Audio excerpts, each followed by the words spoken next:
Special audience,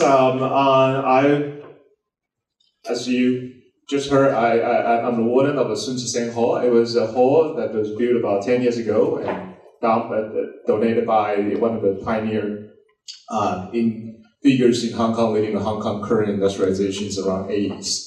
And I am actually very happy that university has a policy about a few years ago to establish another residential system, and that's what we call residential college. Some of you probably already know that. Because by having a new system, you actually can attract the very enthusiastic donor to donate another residential unit.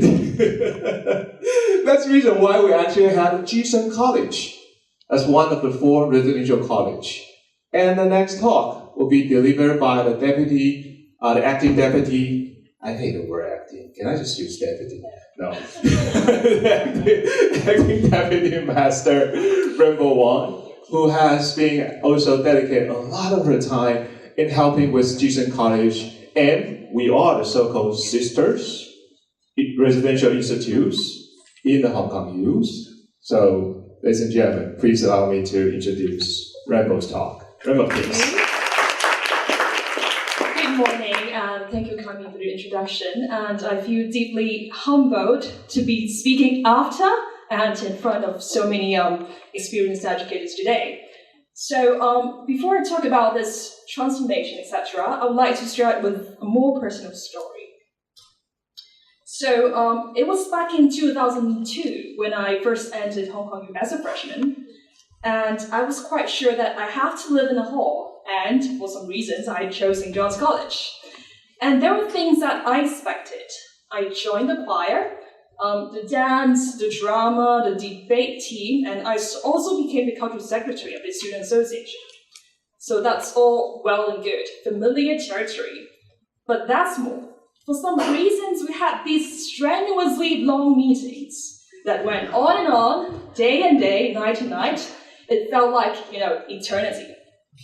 And then, if that was not exhausting enough, some of these meetings actually followed by softball practices at 6:30 in the morning.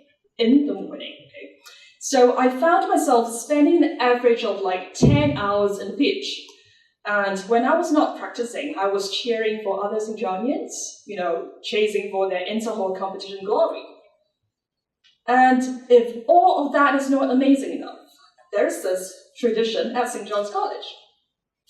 It's called the Round the Island Run, so it's literally a run round the Hong Kong Island. And it spans 38 kilometers. I am not a sports person by any means, but I made it round the course for 2 years in a row, at 2 a.m. actually. And I even improved my time by 2 hours in the second year. So I was actually quite proud of that, In all, I could say I lived a dream in St. John's. I did things that I've never imagined I would do, and made some of my closest friends in my life. But perhaps more importantly, it taught me about who I am, what I could do, and what qualities were important. Now let's fast forward 10 years. In 2012, I became the founding senior tutor at G-Sun College. G-Sun, high-rise, right? So it's one of the 4 residential colleges, which are the newest additions to the Hong Kong Youth Hall residence system. It marks a dramatic change in approach on many levels, and it gave me a fresh perspective and a blank canvas to define a totally different way of residential education. You see, the colleges were far apart from other halls. For example, half of our spaces are meant for postgrads, and much more than other halls. And we have equal numbers of local, international, and mainland students. And we were not to engage in any inter-hall competitions. So all these meant that we can behave very differently to existing halls, and we had to behave differently. So we did. In place of softball practices, we have a lot of speaker series. In place of long meetings, we have all sorts of community outreach programs. In place of cheers and chants, we have a splendid lobby, well, unfortunately not a dining hall, that students of different backgrounds can mingle and share ideas. And our motto is exactly to nurture a community of freely inquiring minds. Soon enough, it became very obvious that this is the perfect ground for multicultural understanding and intellectual stimulation. For example, this year we are taking in our 5th cohort, and we have already hosted students from 59 nationalities. And elsewhere, our Elder Academy program has served over 300 elder people since 2014, giving them an opportunity and education that was missed during their youth due to war, poverty, and other reasons. And all of these make a very vibrant and scholarly environment. I guess I'm one of the very fortunate few who got to experience both traditional hall culture and residential college, and they're very obviously different. But personally, I do not rate one above the other. However, there are trends emerged over the past decade to suggest that our students think rather differently. So we can look at the admission figures. This very simple graphic shows the number of applicants for each residential space at some of the colleges and halls, and the recent admission exercise just 2 weeks ago. And clearly, the new establishment are by far more popular. And secondly, there are survey results. In many areas of university life, students think that residential colleges are more helpful than halls, especially in terms of intercultural understanding and intellectual development. So here comes the question, will traditional halls be eventually replaced by residential colleges? So this question actually prompted me to study the seemingly very different two systems beyond my personal experience. I began by speaking to various hall administrators, alumni, and students, and it is still, I have to say, in a very early stage. But here are some general observations that I can make. But of course, there are in fact more than two systems available. And rather, Hong Kong halls and colleges are more like a spectrum of different cultures and styles. But for the sake of the comparison, let's say I'll focus on the two ends of the spectrum.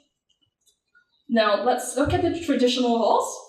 Many who have gone through the system would agree that these halls advocate the development of personal qualities. And they focus a lot on responsibility and team spirit, where the individual is often regarded as part of something bigger than themselves. And sometimes there's even a sense of taking a hit for the team. And there's also emphasis on one's pursuit of quality. And there are courage, resolve, and grit, which mainly resonate with sports and training. And they also like to push people out of their comfort zones and have them challenge themselves continuously. And I would like to generalize these with a collective term, called character building. And you may actually wonder, how do halls deliver on these qualities? And the pattern I can generalize is something like this, which is actually quite unique to almost any other in the world. So first, you're asked to invest, to immerse yourself in the culture, to spend time, and to prioritize your hall activities. Orientation is very important, and in some halls can be like military training, and at times, in some cases, they set up the authority of seniors in a well-known seniority system, that's 现在 in Cantonese. From there, you learn of your responsibilities, including, but not limited to, joining in the various teams and competing in inter-hall competitions. But by the way, that's how I kind of ending up playing softball. Now, after a while, you start to see some returns. So the competition cultivates hall spirit and gives glory as well, if you happen to win. And the immersion in hall life also means that you grow a sense of belonging or identity. Then more crucially, the plenty of leadership opportunities will bring you into a senior yourself, giving you the leadership training, some space for trial and error, as well as the time to reflect on and consolidate the lessons learned. And finally, you become a senior. You help evaluate hall education, and also how your peers and juniors are doing. You pass on what you have learned, and encourage and push others to try it out for themselves too. So this is your legacy. Now, this actually worked quite well when this kind of culture first matured in the 80s and 90s. Students back then had less pressure on their backs, and more of a view to open up, to experience university life, or simply to have fun in the course. But more recently, the demands of the market have captured the minds of students. The soft qualities like courage and team spirit, etc., you cannot put it on a CV. So they would rather have good grades, internships and exchange programs, and also the manner in which one is asked to invest without knowing what the return is not so popular. People prefer to be served these days. And in other words, the traditional halls now seem to be like a dying art for a small group of enthusiasts and irrelevant to the masses.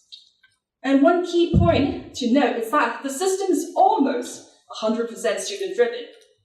It means that the leaders in the system are like torchbearers, and each of them are influential for only a short time, or say 1 or 2 years. And this might explain why it is very difficult for traditional halls to respond to the ever-changing trends in society. And now let us take a look at the residential colleges model. Many students actually mistook that RC as the college are merely a place to live. But we can actually see there's a focus on learning experience and awareness on global citizenship, intercultural understanding, and there's also plenty of room for interdisciplinary exchange, innovation, and then there's a focus on community outreach and sustainability. And allow me to generalize these with the collective term, intellectual development and awareness. I think we can already sense why the colleges have become so popular, because many of these buzzwords are very relevant to the society nowadays. So what are the key factors contributing to the growth of these themes? And like I mentioned, the colleges were set up such that there's a good mix of postgrads and undergrads, and a good mix of people from different countries and cultures. And seeing this, there's also an emphasis on inclusion to make this a very diverse community work well. And there is also a key focus on intellectual vibrancy and free inquiry. Finally, I would say the planning and implementation was conceived and implemented meticulously by the administration, hence enabling a consistent drive towards a clear direction. This is a sort of top-down approach, which is quite different to the traditional halls, which are student-driven, as I have already mentioned. This model allows for continuous observation and proper response to trends. Now, having looked at both models, let's go back to the original question. So is the new college systems replacing halls? In terms of the trends, I think, maybe so. And the reasons are quite obvious. But having said that, I don't think the discussion have to be framed that way. I would rather ask simply, what is the best way forward? My argument is very simple. If we strip away the means and the external factors, essentially the key benefits of the two models are, as said before, character building and intellectual development and awareness. So I can say, combined, they form the qualities of responsible leaders of society. I wonder whether the way forward would be a convergence of the two styles. With that in mind, I have some suggestions on the next steps to be taken. I feel that the halls need to rediscover their core values and beliefs. For example, they need to consider what is left on themselves when we strip away all inter-hall competitions. It's almost like a soul-searching exercise, and this cannot be totally student-driven. So I imagine more proactive involvement of wardens and tutorial staff is required. And furthermore, the halls must unite and come together to define mid- and long-term goals in the broader ecosystem of halls. A specific example is to review the inter-hall competitions, with a view to eventually lower its burden on halls, and thereby giving them the capacity to develop new qualities and to respond to trends better. As for the colleges, as we develop our own culture and traditions, character building must become a focus. The means should be developed to increase the commitment level of students. Better pastoral care should be one of these measures, and more responsibilities and roles should be defined, such that residents do not exist in isolation, but more of an interdependent community. And similarly, the student participation and ownership in running the college should be greatly increased. And finally, I think Hong Kong youth should really take inspiration from some of the best collegiate systems in the world and consider having full-time pastoral staff at calls and colleges to foster development of residential education. And to conclude, I think students and staff must come together, make compromises and find common ground, and feed back to the university leadership level. And halls and residential colleges should connect and collaborate, and perhaps consider even sharing resources. After all, together, they represent residential education at Hong Kong U, and there is still a lot to be studied in details, and still more work to be done. But I'm very optimistic that we can respond to the latest trend and demands of the 21st century, and take whole person development at Hong Kong U to the next level. Thank you.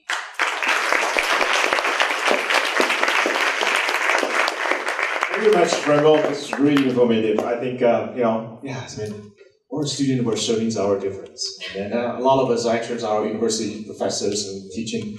And have you ever found out that these days, students will not be just trust the information that you say because they can Google it and just raise their hand in classroom and say, Professor, the information, the mechanism that you mentioned is different from the information I found here.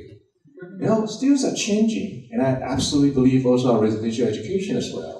We have to teach students in terms of their individual characteristics and then find the best suit for them. All right, so I think audience, please, questions, please.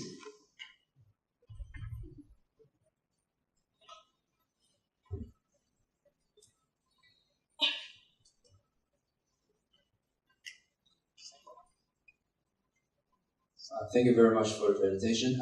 It seems to me that the original purpose of the establishment of the residential college is that the university think that the students at the traditional halls, they perform not very good in particularly academic, like they have pretty low GPA, or they always do practicing in sports and they lose their time to study. So is there any solid data to support? As you know that the residential college has been established for 4 years.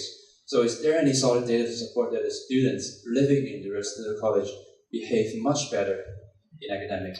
Well, the fact is we haven't been gathering GPA from the students. So actually in October this year, there will be a full review for the residential colleges because it's such a new model. But from my own college, I have done a very simple survey. Actually, the first batch of 4-year curriculum students graduated from last year. 12% of our students got first-class honors. So I still couldn't compare the figures with halls because none of these data have been done before. But I think it's actually a pretty good start. 12% of first-class honors. Thank you. Any questions? Please. Oh, please. No. Absolutely welcome. We love you. Please. I also live in Lapchi College, so we share the same sentiment. And just to make a comment on yours and maybe ask some direction about that. Actually, I'm responsible for admission, so I also see the student moving from the traditional halls. And during the interview, they give their story, which I don't normally want to pay attention to because I know it's quite edgy. But I'm quite concerned. Because I know that in HKU we can only admit about 30% of students can give the housing, about 70% of them are finding themselves somewhere. Mm-hmm. And the point is that they don't want to go to the traditional halls, and they put pressure on us. And as you said, we actually have much to take care of. So my question is that, what do you think is the best way for us to approach this issue? Because so we don't bring sort of competition, so that the halls don't feel like maybe we are claiming, or that resident colleges are claiming some sort of good faces and then trying to undermine their tradition. So how do you think is the best way to go so that we can contact the right people for us to find the way forward? It's not a competition, but the way forward to solve this kind of cancer. Well, if I can change anything, build more residents in Hong Kong U. But that would be, the best way to solve the problem. But I guess we can't due to the limited, professional land. I guess Dr. Chung is going to present, something on a universal membership tomorrow. So that may, address to the problem of, giving residential education to those without residents in Hong Kong U. But indeed, what I'm proposing is that the two systems actually not competing against each other. So we really need to work together at university level because there is actually two systems here. So the halls are managed by the committees on halls, and the colleges are managed by the governance committee of the residential colleges. So somehow the admission policies are different, and the students, there are not many students here today. And there are no proper channels to, for us to broadcast, what our ideals and visions are. And somehow they are sort of like confusing themselves. So I think, at the universal level, perhaps CETL, no one from CETL is here. The Center for Development, the students, So I need to do much more in, letting the students know we are not competing against each other, but there are needs of different students. For example, the non-local students. So they are having some difficulties in traditional halls because of the language issues. So they prefer the residential colleges, which, English is the only medium of communication there. So they find more at ease. But yeah. All right, thank you very much, Rainbow. I just like to invite all the others to thank you for your talk again, and I think it's really inspiring. Thank you. As a token of our thanks, we'd like to again ask Dr. Koshi to kindly present the speaker with their souvenir.